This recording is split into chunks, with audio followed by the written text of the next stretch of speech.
Tonight, gunmen take down the dramatic arrest of a shooter who opened fire on a Warnbro street over a parking dispute. WA's first residential service for at-risk youth, and they don't need a referral. Access expands for life-saving COVID treatment where and when you can get it. Retracing Trisha the elephant's big footsteps, a memorial walk opens at Perth Zoo. And WA's Matt Ebden etched in tennis history as Nick Kyrgios prepares for the match of his life. This is 9 News Perth with Tracy Vo. Good evening. Anger over verge parking has reached life-threatening heights in Perth South. A gunman opening fire on the street. Police flooded Warnbro before a dramatic backyard takedown. And it turns out it's not the first time the shooter has lost his cool. Police have their man, an accused gunman flanked by officers in a walk of shame. Charged with shooting at a tyre, the back of a car, and luckily no innocent bystanders. Oakhampton Road teeming with visitors for a rugby club's fundraiser at a home, when one local dealt with the parking gripe his own way. Bit scary to think that, there's someone in the street that's got a shotgun. Accused of opening fire at the Mitsubishi parked on his front verge, security video showing police quickly swarming the Warnbro street. Yelled for him to get down on the ground the radios were going and obviously everyone started running through the house. So the alleged shooter jumped fences, police finding him hiding in Catherine Butson's backyard. It is concerning, but at the same token, I suppose it's not the first shooting on that particular street. It's also not the first time this man's anger has boiled over. Tristan, lock the door! Lock the door! Caught on camera in a road rage outburst in Mandurah. You got that on? I've got it on record, Okay, take his number plate. A young couple's car sideswiped while trying to merge, then a lit cigarette was hurled towards them. Their attacker pleading guilty and ordered to pay $1,700 in damages. Fast forward and now another run-in with the law. Officers today searching for a sawn-off shotgun. Police say while trying to get away, the accused gunman hurt his leg, winding up here at Royal Perth Hospital under police guard. A magistrate telling him via audio link he's facing very serious charges and remanding him in custody. To think that, the kids around here and someone's got a shotgun, it's scary. To be able to get it out and start shooting, not very good.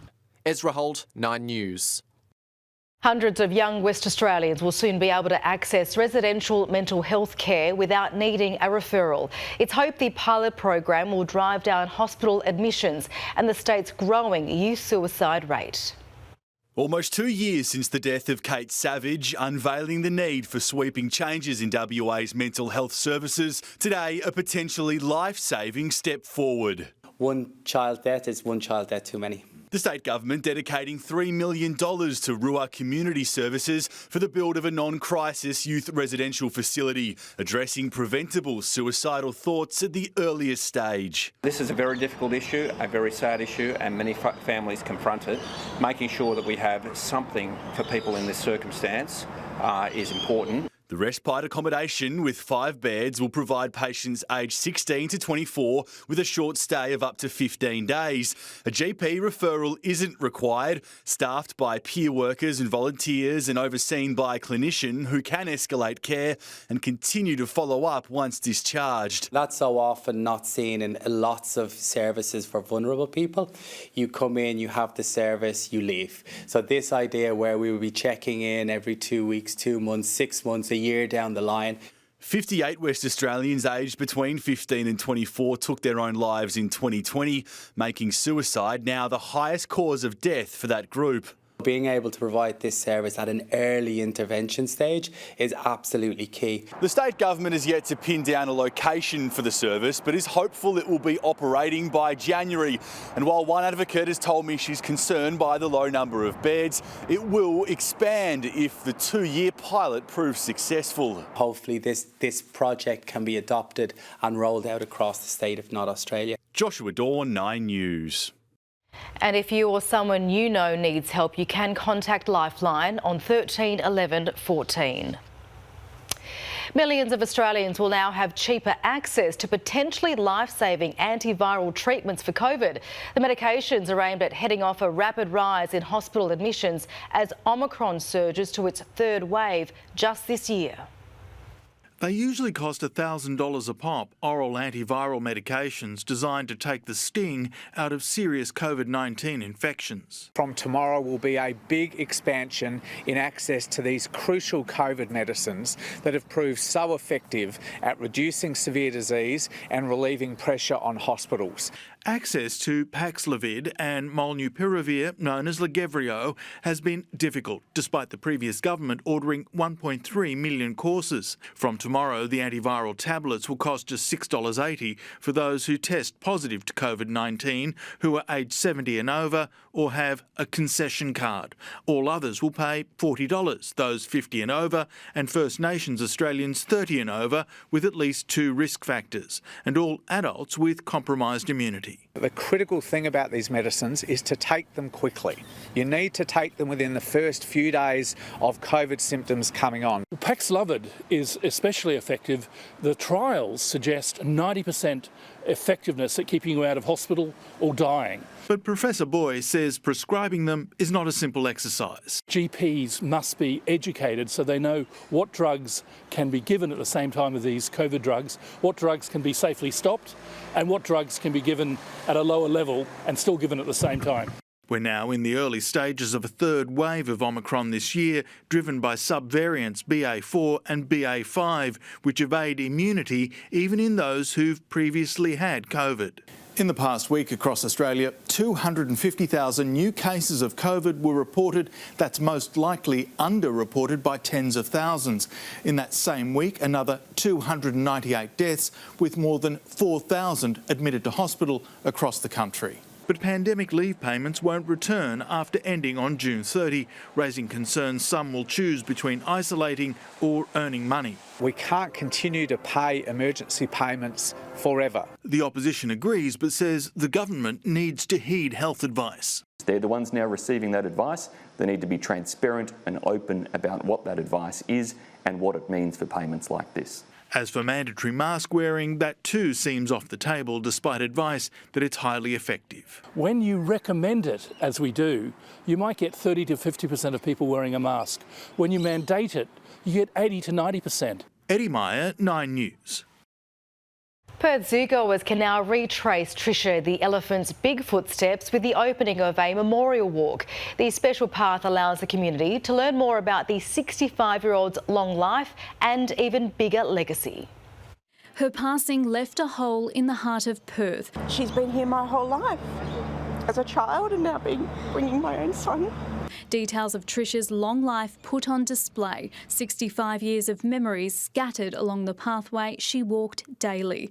A touching week-long tribute, allowing visitors to retrace the much-loved elephant's big footsteps and relive their own treasured moments. Probably seeing her out when you're having lunch, she comes walking through, it's a bit of a treat. You know, it's not something you'd see every day. She was beautiful to watch. Proceeds from Trisha's art helping protect endangered wild elephants, and an outpouring of donations since her death will build a hunting guard post in Sumatra. And that was a big contribution to making all people understand the importance of nature and the importance of conservation. Steve Edmonds was Trisha's keeper for more than 2 decades. She was his best friend. She was such a beautiful girl. She's so vocal. She really had expressive eyes. They would really sparkle when she was happy and playful. She'll likely be buried. Speculation of a preserved museum exhibit quashed. We're talking to the keepers here, the people that worked with Trisha and that loved her most. And I think it's important to have a place that is respectful and appropriate. What is clear is the gentle giant will live on in the hearts of those of us who knew her. Life will never be the same without Trisha, that's for sure. Brittany Hoskins, 9 News. Beijing has given its take on our foreign ministers' meeting after 3 years of silence, blaming the Morrison government for the collapse in relations. Having sat down with his new Australian counterpart in Bali, China's top diplomat declared the coalition was the root cause of difficulties. Wang Yi insisting Canberra must now treat his country as a partner rather than an opponent. Shinzo Abe's former political party in Japan may see a huge surge of support as voters head to the polls today in parliamentary elections. The Liberal Democratic Party was already projected to win, but could see a wave of sympathy votes following the former Prime Minister's assassination. It comes as the Nara police chief says he takes responsibility for the death and that there was an undeniable security issue.